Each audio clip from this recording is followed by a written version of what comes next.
नमस्कार साथियों पिछली वीडियो में हमने साधारण ब्याज और चक्रवृद्धि ब्याज यानी सिंपल इंटरेस्ट और कंपाउंड इंटरेस्ट के बिल्कुल बेसिक कंसेप्ट्स को अच्छे से समझ लिया था। आज हम हाफ ईयरली और क्वार्टरली कंपाउंड इंटरेस्ट में जो कंसेप्ट होता है अर्धवार्षिक और त्रैमासिक, उनके बेसिक कंसेप्ट्स को अच्छे से समझते हैं। देखो, सबसे पहला सवाल हाफ ईयरली के ऊपर। 8,000 रुपये की राशि 20% वार्षिक दर से 1.5 वर्ष के लिए चक्रवृद्धि ब्याज पर उधार दी जाती है।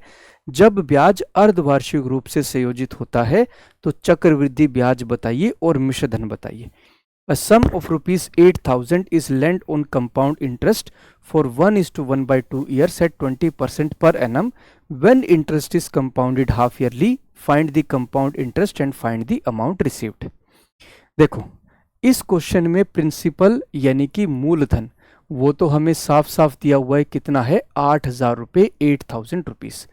अब जो रेट ऑफ इंटरेस्ट हमें दिया हुआ है 20% पर एनम यानी 20% प्रति वर्ष। एक साल का ब्याज कितना है 20%। इसको हम क्या करेंगे 2 से डिवाइड कर देंगे। जब हाफ ईयरली लेते हैं, अर्धवार्षिक रूप से कैलकुलेट करते हैं, तो एक साल का जो ब्याज होता है उसको 2 से डिवाइड कर देते हैं। तो हाफ ईयरली के अकॉर्डिंग रेट ऑफ इंटरेस्ट कितना हो जाएगा 10% हो जाएगा। अब ये 2 से ही क्यों डिवाइड किया, इस कंसेप्ट को भी अच्छे से समझते हैं कि 2 से क्यों डिवाइड किया। देखो, 20% प्रति वर्ष यानी एक साल का ब्याज कितना है 20%। एक साल का मतलब 12 मंथ्स, 12 महीने का ब्याज कितना है मेरे भाई 20% है। हमें तो हाफ ईयरली के अकॉर्डिंग कैलकुलेट करना है, यानी 6 महीने का ब्याज हमें चाहिए। तो 6 महीने यानी 6 मंथ्स का ब्याज कितना हो जाएगा 20% डिवाइडेड बाय 12 मल्टीप्लाई में 6। 6 से 12 कितने पर जाएगा 2 पर। ऐसे 20% को 2 से डिवाइड किया तो 6 महीने यानी हाफ ईयरली का ब्याज कितना बना 10% हो गया। इसलिए कहा जाता है कि जो ईयरली रेट ऑफ इंटरेस्ट है उसको जब हम हाफ ईयरली कैलकुलेट करेंगे तो 2 से डिवाइड कर देंगे। अब टाइम को कैसे लेंगे। टाइम मेरे भाई, टाइम का कंसेप्ट क्या है कि 6 मंथ्स का मतलब 6 महीने का मतलब क्या होता है 1 हाफ ईयर। 1 हाफ ईयर एक अर्धवार्षिक वर्ष होता है। अब क्वेश्चन में हमें टाइम कितना दिया हुआ है, क्वेश्चन में टाइम दिया है 1/2 वर्ष, 1:1/2 ईयर्स। 1:1/2 ईयर्स यानी 1.5 वर्ष को क्या मैं 6 महीने प्लस में 6 महीने प्लस में 6 महीने लिख सकता हूँ। 1.5 वर्ष का मतलब क्या हुआ 6 महीने प्लस 6 महीने प्लस में 6 महीने, यानी कि 3 हाफ ईयर की बात हो रही है। 3 अर्धवार्षिक वर्षों की यहाँ पर बात हो रही है। तो हाफ ईयरली के अकॉर्डिंग हमें रेट ऑफ इंटरेस्ट भी पता लग गया, हाफ ईयरली के अकॉर्डिंग हमें टाइम भी पता लग गया, प्रिंसिपल यानी मूलधन हमें पता है। अब रेशो मेथड से इस क्वेश्चन को सोल्व किया जा सकता है। 10% का अनुपात क्या होता है 1/10 यानी कि 1/10। मतलब पहले हाफ ईयर 10 रुपए के ऊपर 1 रुपये ब्याज लगेगा, मिश्र धन कितना 11। दूसरे हाफ ईयर 10 रुपए के ऊपर फिर से 1 रुपये ब्याज लगेगा, मिश्र धन कितना 11। तीसरे हाफ ईयर फिर से 10 रुपए के ऊपर 1 रुपये ब्याज लगेगा, मिश्र धन कितना हो जाएगा 11। यानी शुरुआत में अगर मूलधन 10 गुणा में 10 गुणा में 10 यानी कि 1,000 थी, तो मिश्र धन कितना हो जाएगा 3 हाफ ईयर्स के बाद 11 गुणा में 11 गुणा में 11 यानी कि 1331। 1000 से 1331 यानी ब्याज कितना बना 331 रुपये। पर मेरे भाई मूलधन यानी प्रिंसिपल 1000 नहीं, कितना दिया हुआ है 8,000 रुपये। 1 यूनिट की वैल्यू यहां से कितनी हो गई 8। तो 331 को भी 8 से मल्टीप्लाई कर देते हैं। 8 एकम 8, 8 3 24, 24 और 2 26। कंपाउंड इंटरेस्ट कितना बना 2648 हो गया। ऐसी अमाउंट यानी मिश्र धन कितना हो जाएगा 1331 को 8 से मल्टीप्लाई करते हैं। 8 8 3 24, 8 3 24 और 2 26, 2 हासिल और 10, 10,648, 10,648। मेरे भाई यहां से कंपाउंड इंटरेस्ट कितना बना 2648 और अमाउंट कितना हो गया 10648 हो गया। अब इसी तरीके से क्वार्टरली वाले कंसेप्ट को देखते हैं। देखो जरा, 20,000 रुपए की राशि 40% वार्षिक दर से 6 महीने के लिए चक्रवृद्धि ब्याज पर उधार दी जाती है। जब ब्याज त्रैमासिक रूप से संयोजित होता है तो चक्रवृद्धि ब्याज बताइए और 6 महीने बाद प्राप्त मिश्र धन भी बताइए।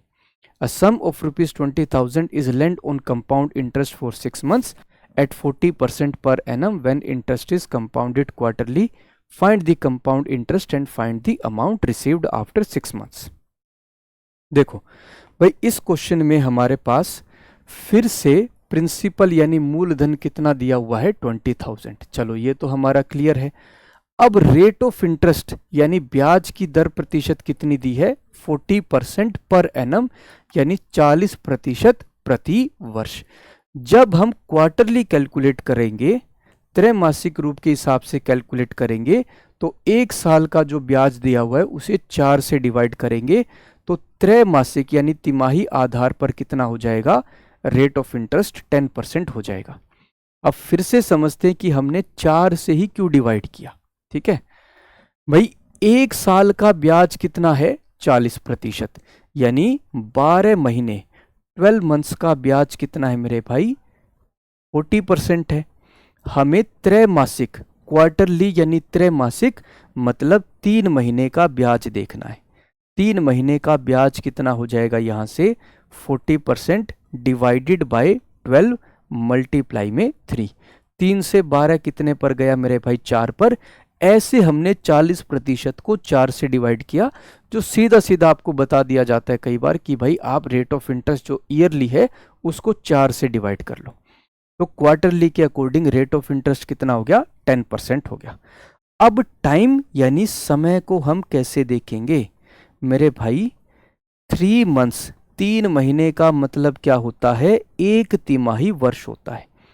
1 तिमाही वर्ष यानी 1 क्वार्टर ईयर होता है 3 महीने का मतलब।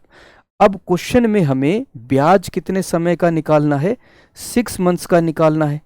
क्या मैं 6 महीने को 3 महीने प्लस में 3 महीने लिख सकता हूं?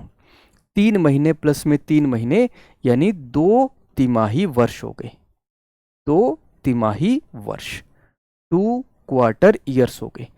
अब तिमाही आधार पर हमें रेट ऑफ इंटरेस्ट भी पता है, तिमाही आधार पर हमें टाइम भी पता है, प्रिंसिपल हमें क्वेश्चन में दिया हुआ है। अब हम रेशो मेथड से या फ्रैक्शन मेथड से क्वेश्चन को सोल्व कर सकते हैं। 10% का रेशो यानी अनुपात क्या होता है, 1/10, यानी पहले तिमाही वर्ष 10 रुपए के ऊपर 1 रुपए ब्याज लगेगा, मिश्रधन कितना, 11। दूसरे तिमाही वर्ष फिर से 10 रुपए के ऊपर 1 रुपए ब्याज लगेगा, मिश्रधन कितना हो जाएगा, 11। यानी शुरुआत में अगर मूलधन 100 रुपए था तो 2 तिमाही वर्षों के बाद मिश्रधन कितना हो जाएगा, 121 हो जाएगा। तो यहां से ब्याज कितना बनेगा, 21 रुपए, 21 रुपीस।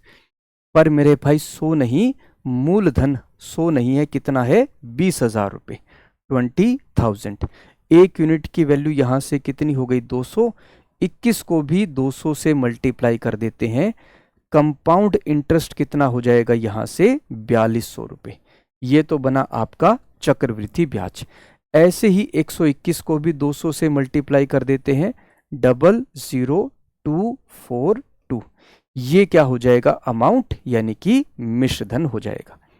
इस तरीके से हम अर्धवार्षिक यानी हाफ ईयरली और त्रैमासिक यानी कि क्वार्टरली के क्वेश्चन को सोल्व कर सकते हैं। ठीक है, और इसी तरीके की वीडियो के लिए जुड़े रहिए रोजगार with Ankit defence YouTube channel पर। जय हिंद, जय भारत।